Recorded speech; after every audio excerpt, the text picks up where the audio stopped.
Ninth वालों, आज एक नया चीज़ सीखा जाए। आज सीखा जाए रिमाइंडर थ्योरम।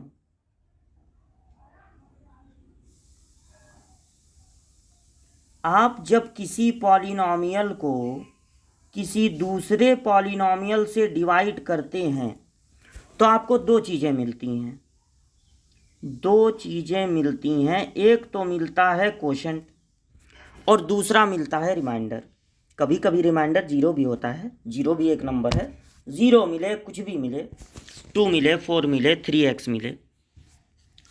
तो जब आप किसी पॉलिनॉमियल को किसी दूसरे पॉलिनॉमियल से डिवाइड करते हैं तो आपको दो चीज़ें मिलती हैं, कोशेंट और रिमाइंडर।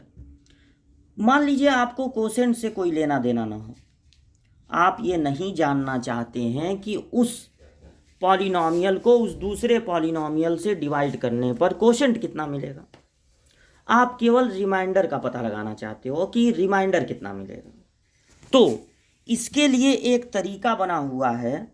अगर आपको सिर्फ रिमाइंडर से मतलब है, कोशेंट आपको नहीं चाहिए, आपको सिर्फ चाहिए रिमाइंडर, तो जिस पॉलिनॉमियल से डिवाइड करना है, मतलब जो आपका डिवाइजर है, डिवाइजर को अगर आप करते हैं ज़ीरो, डिवाइजर को ज़ीरो करते हैं, जैसे मान लीजिए फाइंड द रिमाइंडर। अब यहाँ पे कहा जा रहा है रिमाइंडर पता लगाओ, कोशेंट की कोई बात ही नहीं है। ऐसा नहीं कहा जा रहा है डिवाइड करो, सिर्फ रिमाइंडर बताओ। तो आप डिवाइड करेंगे तभी आपको रिमाइंडर मिल जाएगा। लेकिन अगर आप डिवाइजर को ज़ीरो, रिमाइंडर थ्योरम आपसे क्या कहता है कि डिवाइजर जिससे डिवाइड करना है उसको पहले आप कर दें ज़ीरो। तो जब आप डिवाइजर को ज़ीरो करेंगे तो यहाँ से आपको x की वैल्यू मिलेगी। x की वैल्यू यहाँ पर मिली -1। अब आप अपने पॉलिनॉमियल को लेकर जो कि है x³ + 1, इस पॉलिनॉमियल में इन प्लेस ऑफ वेरिएबल की जगह जो डिवाइजर को ज़ीरो करने पे मिला है ना x की वैल्यू, अगर उसे आप रखते हैं। रिमाइंडर थ्योरम क्या कहता है? रिमाइंडर थ्योरम ये कहता है कि अगर आपको कोशेंट से मतलब नहीं है, अगर आपको चाहिए सिर्फ रिमाइंडर कि रिमाइंडर कितना है, तो आप क्या करेंगे, डिवाइजर को ज़ीरो के इक्वल कर देंगे। फिर से सुनिए, डिवाइजर को ज़ीरो के इक्वल कर देंगे तो वहाँ से आपको x की वैल्यू मिलेगी। वहाँ से जो x की वैल्यू मिलेगी या जो भी वेरिएबल है उसकी वैल्यू मिलेगी, उसको आप गिवन पॉलिनॉमियल में रख देंगे। तो जब आप x की जगह रखेंगे -1, तो -1 ब्रैकेट में रखिए, -1 का क्यूब हो गया और +1। अब -1 का अगर 3 टाइम्स इंटू होगा तो माइनस का 3 टाइम्स इंटू, माइनस का जब भी ऑड टाइम इंटू होता है, 3 बार, 5 बार, 7 बार, तो माइनस में ही आएगा। तो यह आएगा -1 और फिर उसके बाद हो जाएगा +1। तो -1 + 1 मिलके हो जाएंगे 0, यानी रिमाइंडर 0 होगा अगर इस पॉलिनॉमियल को इस पॉलिनॉमियल से डिवाइड किया जाए। तो आप देखेंगे कोसेंट अब क्या आ रहा है, ये नहीं पता चल पाएगा। अगर कोसेंट आपको पता करना है तो भाई लॉन्ग डिवीजन मेथड से आपको डिवाइड करना पड़ेगा, ठीक है। लेकिन अगर आपको सिर्फ रिमाइंडर से मतलब है तो आप क्या कीजिए, डिवाइजर को 0 के इक्वल कर दीजिए। वहाँ से आपको x की वैल्यू मिल जाएगी, कभी 1 मिलेगी, कभी 2 मिलेगी, 2 मिलेगी तो देखा जाएगा। और फिर उसके बाद इस वैल्यू को गिवन पॉलिनॉमियल में रख दीजिए। जो सॉल्व करने पर, गिवन पॉलिनॉमियल में रखकर जो सॉल्व करने पर वैल्यू आएगी, दैट इज रिमाइंडर। अगर आप इसको इससे डिवाइड करके देखें तो रिमाइंडर इतना ही बचेगा। नेक्स्ट क्वेश्चन है एग्जाम्पल 7। 3 हो गया था, 4। Find the remainder. इसको थोड़ा सा करते हैं बड़ा। फाइंड द रिमाइंडर, देखिए एक बार फिर आपको सिर्फ रिमाइंडर पता लगाना है। सिर्फ क्या पता लगाना है? Remainder. When this polynomial this polynomial is divided by this polynomial. तो जब रिमाइंडर हमें पता लगाना है तो बाई रिमाइंडर थियरम,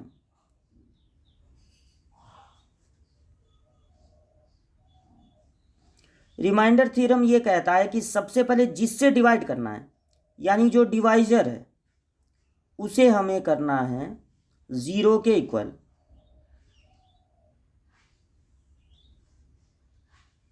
तो डिवाइजर को जब हमने किया 0 के इक्वल तो हमें x की वैल्यू मिली 1। ये -1 उधर जाके +1 हो जाएगा। इस पॉलिनोमियल को नोट करना है, आप चाहें तो इसे अपने तरफ से px सपोज कर सकते हैं, x पे power 4 plus x cube minus 2x square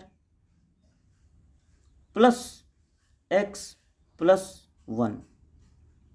according to remainder theorem, अगर इस पॉलिनोमियल में आप x की वैल्यू वो रखते हैं जो आपको डिवाइजर को 0 करने पे मिली है, यानी कि 1 रखते हैं इस क्वेश्चन में, तो जो आपको मिलेगा नंबर वही रिमाइंडर होगा। रिमाइंडर थियरम यही बताता है। तो हर x की जगह हम 1 रख रहे हैं, और जैसा कि हमने आपको सिखाया है, कोई भी वैल्यू आप रखें तो उसको ब्रैकेट में करके रखें ताकि गलती होने की सभी पॉसिबिलिटी ख़त्म हो जाए। अब 1 का इंटू 4 बार करेंगे तो 1 आएगा, 1 का into 3 bar, 1 into 1 into 1 that is 1, -2, 1 का स्क्वायर 1 होता है, और +1 +1,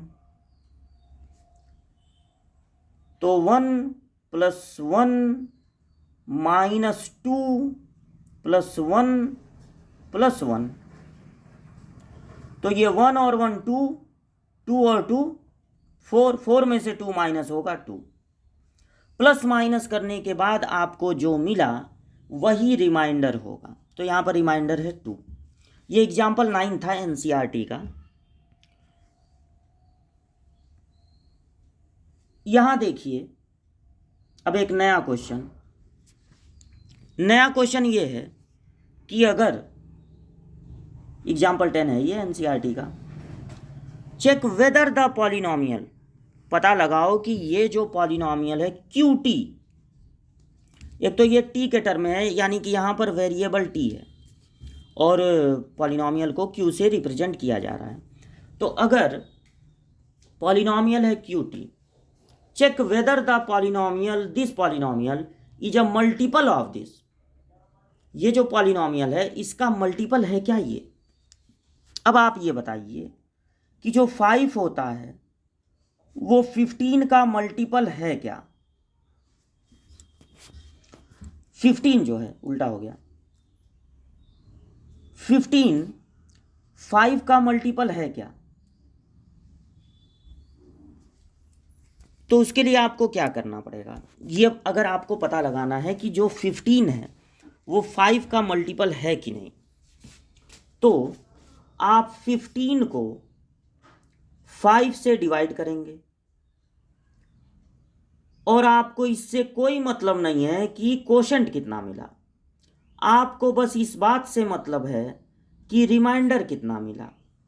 अगर रिमाइंडर मिला 0, सोचिए अगर रिमाइंडर मिला 0 तो इसका मतलब है कि ये जो 15 है वो 5 का मल्टीपल होता है। अगर रिमाइंडर 0 मिल रहा है, डिवाइड करने पर रिमाइंडर 0 मिल रहा है, और यहाँ पर मिल रहा है एक इंटीजर यहाँ पर होना चाहिए। रिमाइंडर अगर 0 मिल रहा है तो फिर ये इसका मल्टीपल होगा। तो अगर हमें एलजेब्रा में इंटीजर का क्या मतलब, एलजेब्रा में अगर हमें रिमाइंडर 0 मिले तो इसका मतलब होगा कि ये जो पॉलिनोमियल दिया हुआ है पहला वाला वो दूसरे वाले का मल्टीपल होगा। तो हमको यही पता लगाना है कि ये इसका मल्टीपल है कि नहीं।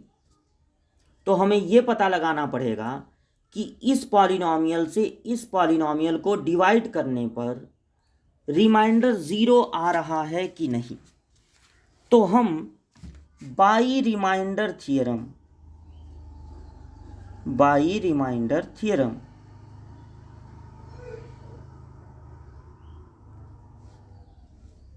सबसे पहले डिवाइजर को, रिमाइंडर थ्योरम क्या कहता है, पहला काम क्या करना है, सबसे पहले डिवाइजर को करना है 0 के इक्वल, जिससे आपको डिवाइड करना है। तो 2t + 1 इज इक्वल टू 0। अब यहाँ से हमको निकालनी है t की वैल्यू। तो 2t को पहले यहीं रखिए और 1 को उधर ट्रांसफ़र कर दीजिए, तो हो गया -1। t की वैल्यू आ गई -1/2। अब हमें जो पॉलिनॉमियल दिया हुआ है उसमें इन प्लेस ऑफ t क्या रखना होगा, -1/2। तो जो भी वैल्यू रखिए वो आप ब्रैकेट में करके रखिए। तो -1/2 का यहाँ पर क्यूब कर दें, देखिए यहाँ पर क्यूब है, फिर +4 -1/2 का स्क्वायर, फिर -1/2 और लास्ट में है -1। 4 को हम नोट करेंगे, माइनस का 3 टाइम्स इंटू माइनस होगा और 1/8 हो जाएगा ना, 8। 2 का 3 टाइम्स इंटू कितना होगा, 8 +4, एक मिनट, +4। अब माइनस का 2 टाइम्स इंटू प्लस हो जाएगा, तो यह आएगा 1/2 का स्क्वायर कितना होता है, 4। माइनस का इंटू क्या हो जाएगा, प्लस। देखिए यहाँ पे माइनस का इंटू प्लस 1/2, फिर लास्ट में क्या है, -1। ये मल्टीप्लाई के रूप में है तो 4 से 8 कैंसिल हो सकता है, 4 2 जा 8। तो ये हो गया -1/2। 4 से 4 कैंसिल कर सकते हैं, क्या बचा, +1। फिर क्या है, +1/2, फिर क्या है, -1। +1/2 और -1/2 कैंसिल हो गए, +1 और -1 कैंसिल हो गया, रिमाइंडर आ गया 0। आपको ये पता लगाना था कि ये पॉलिनॉमियल इस पॉलिनॉमियल का मल्टीपल है कि नहीं। तो आपको एक्चुअल में क्या पता लगाना था कि इस पॉलिनॉमियल से इस पॉलिनॉमियल को डिवाइड करेंगे तो रिमाइंडर 0 आएगा कि नहीं। अगर रिमाइंडर 0 आता है तो ये कहलाएगा इसका मल्टीपल और ये कहलाएगा इसका फैक्टर, मल्टीपल का रिवर्स फैक्टर। अगर रिमाइंडर 0 आता है तो ये पॉलिनॉमियल इसका कहलाएगा मल्टीपल और ये पॉलिनॉमियल इसका कहलाएगा फैक्टर। अगर ये इसका मल्टीपल है तो ये इसका फैक्टर होगा। तो क्वेश्चन को थोड़ा पलट के भी पूछा जा सकता था कि पता लगाइए कि ये जो पॉलिनॉमियल है वो इसका फैक्टर है कि नहीं। दोनों में एक ही काम करना है कि आपको रिमाइंडर थ्योरम की मदद से रिमाइंडर पता लगाना है। और अगर रिमाइंडर 0 है तो आपको कहना है कि since reminder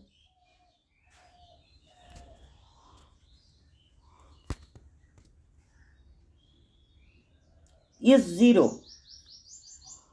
therefore QT is multiple of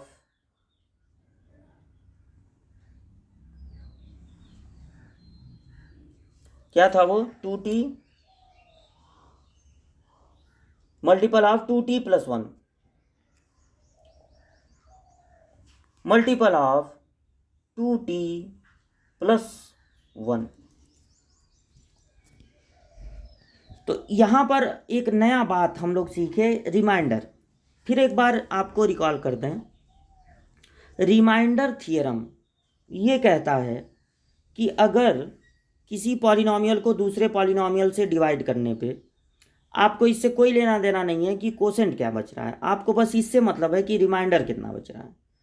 तो आप क्या करेंगे, पहले डिवाइजर को 0 के इक्वल करेंगे। इसका स्टेप समझ लीजिए, मन में बैठा लीजिए। पहला काम क्या करना है, डिवाइजर को 0 के इक्वल, वहाँ से x की, y की, t की, जो भी मतलब वेरिएबल होगा उसकी वैल्यू मिल जाएगी। वो वैल्यू आप एक्सप्रेशन में रख देंगे, और वो वैल्यू एक्सप्रेशन में रखने पर अगर आपको 2 मिलता है तो रिमाइंडर 2 होगा, 4 मिलता है तो रिमाइंडर 4 होगा।